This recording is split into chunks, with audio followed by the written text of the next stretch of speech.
Minister MacKinnon, thank you for joining us. I know you've just come from that economic summit hosted by the Prime Minister here in Toronto. As it was underway, you're probably aware at this point that President Trump spoke at the White House, saying he'll announce reciprocal tariffs on a lot of countries next week. It is a big escalation of his trade war. That's something different from the so-called fentanyl tariffs that Canada got a reprieve from earlier this week. Do you get any sense whether Canada will be exempted from next week's announcement by President Trump? Well, look, Todd, let me level with you. Every day we wake up and something seems to change. Obviously, this week we informed Canadians that we had negotiated a 30-day pause. We know that there's some sort of April 1st review of our existing trade arrangements that's also going to happen.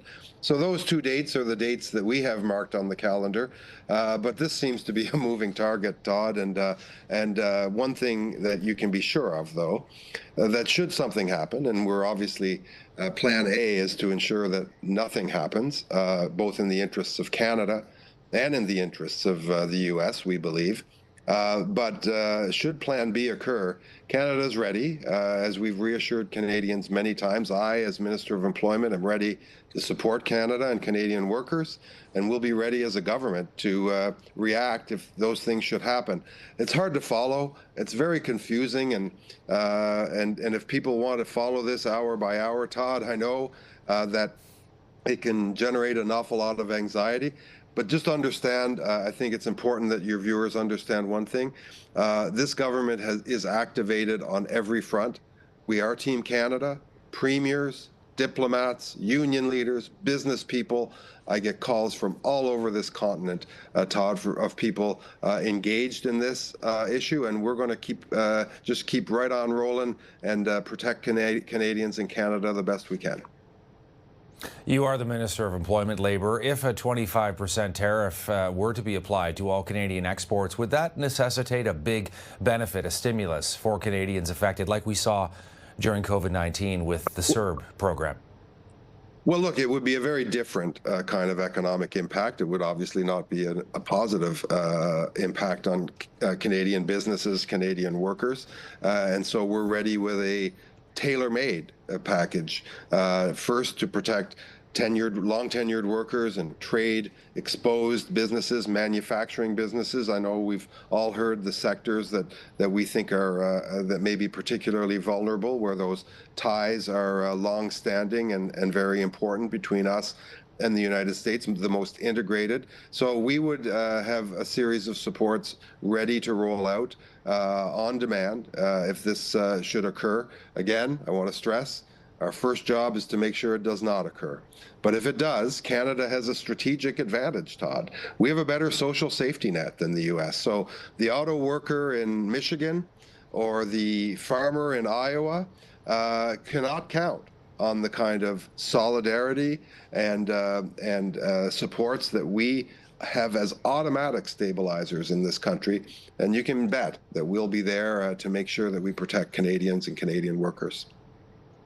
If there was some sort of aid package, Minister MacKinnon, would you bring back Parliament for that? Well, we think we have all the tools that we require, so no.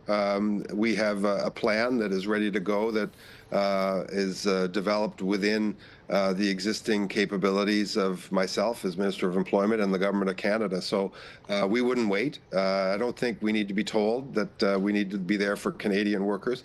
We know that, and we will be. All right, at today's summit, CTV News learned the Prime Minister warned everyone in attendance that President Trump, Minister MacKinnon, is not joking when he makes comments about wanting to annex Canada, somehow make Canada a 51st state within the United States. What does that mean to you? Well, what it means to me is that we have someone who's gotten some very strange ideas that are different. So we can't assume that the same kind of mindset exists in our friends to the south. And they are our friends, I should stress. Americans are and always will be our friends. But Canada is a free country, a sovereign country. Canada will decide on its own destiny. And Todd, Canada is forever. And there is absolutely no part of this country that has any desire to be annexed or part of the United States of America. We have significant differences. We've made our own choices, and we're going to pursue the path that we choose. Now, we have our own differences internally, we know, regionally. Sometimes we have some political differences, but I don't detect a single shred of disunity on this one thing. We're proud Canadians. We're going to stay proud Canadians, and we have boundless opportunity. Out of this summit today, Todd, I just want to stress, I would be remiss if I didn't.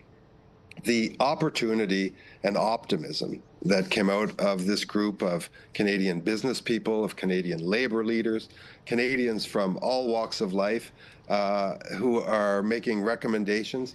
But what they bring is this incredible sense that this country has unexploited potential, unexploited possibilities. We have some work to do on that, and we're resolved to do that work.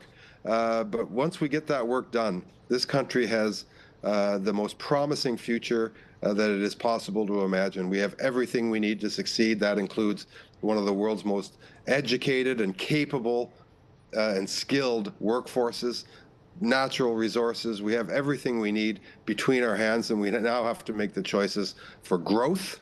We have to choose to pursue markets inside this country and outside this country in places including the United States, but not restricted to the United States. There should be nothing but optimism for the people who are watching this program, Todd. We have a great future ahead of us. But is your government operating with an understanding that, in fact, Trump wants to somehow annex Canada? And what does that mean for the federal government's response to that, Minister MacKinnon? It hasn't crossed our mind. We make our decisions in the interest of Canadians, in the interest of pursuing growth for Canadians, in the interest of pursuing prosperity for Canadians, and making our own choices. Mr. Trump, I think, seems to have gotten some ideas. This is not new. We've seen it in his social media. We've seen it expressed in various forms. I think it's a form of leverage seeking. He seems to always want to accumulate leverage in negotiations. But let me say, Canada's got a lot of leverage too. And we'll absolutely be deploying that leverage and making our U.S. friends at all levels very aware of the adverse economic effects that would befall the United States were they to engage in a protracted trade dispute. We've seen a lot of unity from all provinces, including the province you and I are both from, Quebec, of course. It's an interesting time for our country to see Canadians rallying around the flag. This trade war has also helped to galvanize your government provinces to push more for the diversification of Canada's economy to become, Minister MacKinnon, as you know, less reliant on the United States. We send 75% of our exports there. But we have less than a month left in this current tariff pause. Your government has been in power for 2015. So my question, why should Canadians believe that it is your team that can bring significant change in just, let's say, 3.5 weeks? Look, we have a very positive, a lot of this work's been going on, by the way, for a long time. It certainly has new impetus. It's an easier conversation now with my provincial counterparts when we talk about labor mobility. Anita Anand finds the same thing when she talks about internal trade barriers. The first market we should seek to develop is the market that is in our own country, Todd. On that, we're finding obviously broad agreement and a new impetus to act. We need to continue to diversify the destinations for Canadian exports. That's work that's been going on for a long time, obviously has achieved a new urgency. That work is going to continue. But Todd, let me just say one other thing. It's time to build up our country, to build supply chains, to expand our ports, to expand our energy infrastructure, to expand our electricity production. Todd, we have to build in this country. We have such amazing potential.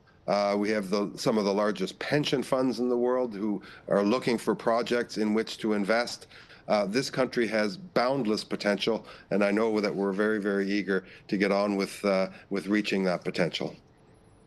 Before we go, let me ask you about Canadian energy, most of which, as you know, again, sold to the U.S. There are some ministers in cabinet saying we need to rethink the idea of a west-east pipeline. You are a minister representing a riding in Quebec where that Yes. idea is very controversial. Are you willing to try and push through a pipeline through Quebec? Well, it has been controversial. I think many Quebecers are surprised to wake up to the news that it is possible, at least technically or theoretically possible, that the U.S. could cut off our supply of Canadian oil because sections of the pipeline that brings it to Quebec and to Ontario go through the United States.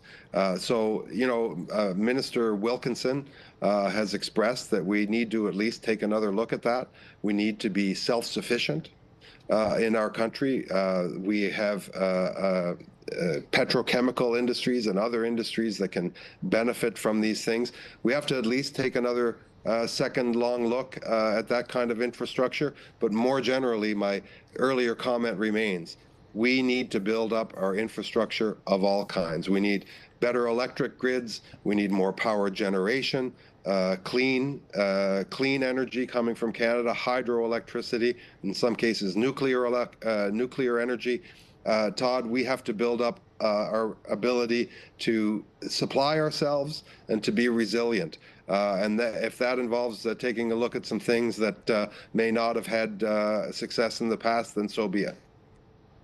The Quebec government, though, and the Bloc Québécois have basically said, Minister MacKinnon, that a pipeline through Quebec is a complete non-starter.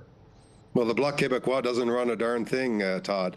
It's the government of Quebec, Mr. Legault, who's said some very encouraging things this week about strengthening our ability to work in and develop markets right across this country.